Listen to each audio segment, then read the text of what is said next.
श्री भगवान कहते हैं, प्रिय, अब मैं चौथे अध्याय का महात्मा बतलाता हूँ, सुनो। भगीरथी के तट पर वाराणसी नाम की एक पुरी है। वहाँ विश्वनाथ जी के मंदिर में भरत नाम के एक योगनिष्ठ महात्मा रहते थे, जो प्रतिदिन आत्मचिंतन में तत्पर हो आदर पूर्वक गीता के चतुर्थ अध्याय का पाठ किया करते थे। उसके अभ्यास से उनका अंतःकरण निर्मल हो गया था। वे शीत उष्ण आदि द्वंद्वों से कभी व्यथित नहीं होते थे। एक समय की बात है, वे तपोधन नगर की सीमा में स्थित देवताओं का दर्शन करने की इच्छा से भ्रमण करते हुए नगर से बाहर निकल गए। वहां बेर के 2 वृक्ष थे। उन्हीं की जड़ में वे विश्राम करने लगे।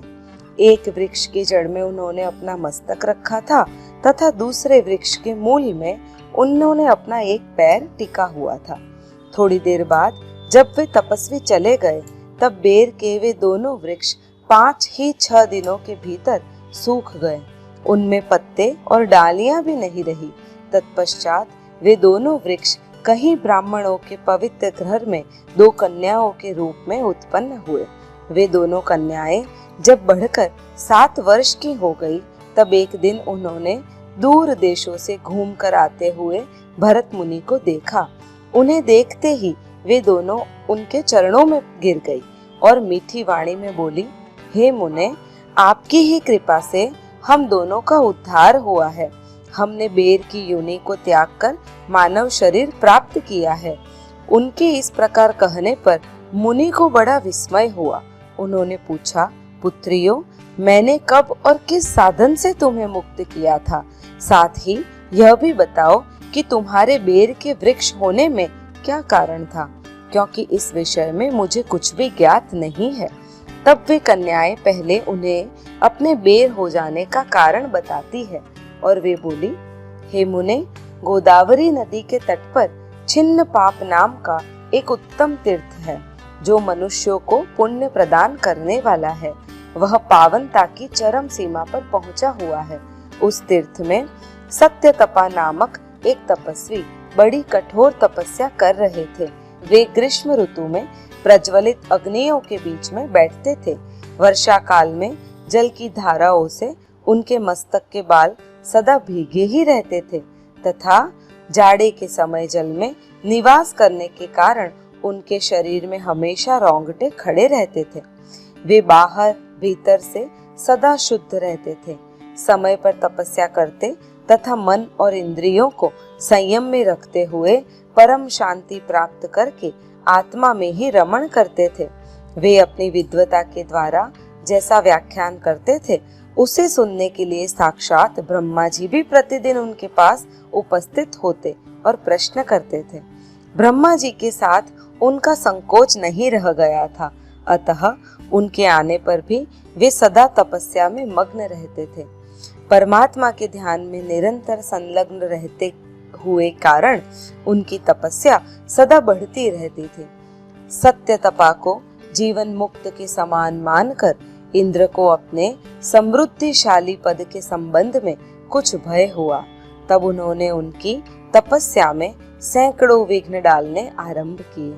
अप्सराओं के समुदाय से हम दोनों को बुलाकर इंद्र ने इस प्रकार आदेश दिया, तुम दोनों उस तपस्वी की तपस्या में विघ्न डालो, जो मुझे इंद्र पद से हटाकर स्वयं स्वर्ग का राज्य भोगना चाहता है। इंद्र का यह आदेश पाकर हम दोनों उनके सामने चलकर गोदावरी के तीर पर, जहाँ वे मुनि तपस्या करते थे, वहाँ आई। वहाँ मंद एवं गंभीर स्वर से बजते हुए मृदंग तथा मधुर वेणुनाद के साथ हम दोनों ने अन्य अप्सराओं सहित मधुर स्वर में गाना आरंभ किया। इतना ही नहीं, उन योगी महात्मा को वश में करने के लिए हम लोग स्वर, ताल और लय के साथ नृत्य भी करने लगी। बीच बीच में जरा जरा सा आंचल खिसकने पर उन्होंने हमारी छाती भी देख ली थी। हम दोनों की उन्मत्त गति काम भावना का उद्दीपन करने वाली थी, किंतु उसने उन निर्विकार चित्त वाले महात्मा के मन में क्रोध का संचार कर दिया। तब उन्होंने हाथ से जल छोड़कर हमें क्रोध पूर्वक शाप दिया, अरे तुम दोनों गंगा जी के तट पर बेर के वृक्ष हो जाओ। यह सुनकर हम लोगों ने बड़ी विनय के साथ कहा, हे महात्मन, हम दोनों पराधीन थी, अतः हमारे द्वारा जो दुष्कर्म बन गया है आप उसे क्षमा करें। यों कहकर हमने मुनि को प्रसन्न कर लिया। तब उन पवित्र चित्त वाले मुनि ने हमारे शापोद्धार की अवधि निश्चित करते हुए कहा, भरत मुनि के आने तक ही तुम पर यह शाप लागू होगा। उसके बाद तुम लोगों का मर्त्य लोक में जन्म होगा और पूर्व जन्म की स्मृति बनी रहेगी। मुने, जिस समय हम दोनों बेर के वृक्ष के रूप में खड़ी थी, उस समय आपने हमारे समीप आकर गीता के 4 अध्याय का जप करते हुए हमारा उद्धार किया था, अतः हम आपको प्रणाम करती है। आपने केवल शाप से ही नहीं, इस भयानक संसार से भी गीता के 4 अध्याय के पाठ द्वारा हमें मुक्त कर दिया। श्री भगवान कहते हैं, उन दोनों के इस प्रकार कहने पर मुनि बहुत ही प्रसन्न हुए और उसने पूजित हो विदा लेकर जैसे आए थे वैसे ही चले गए, तथा वे कन्याएं भी बड़े आदर के साथ प्रतिदिन गीता के 4 अध्याय का पाठ करने लगी, जिससे उनका उद्धार हो गया।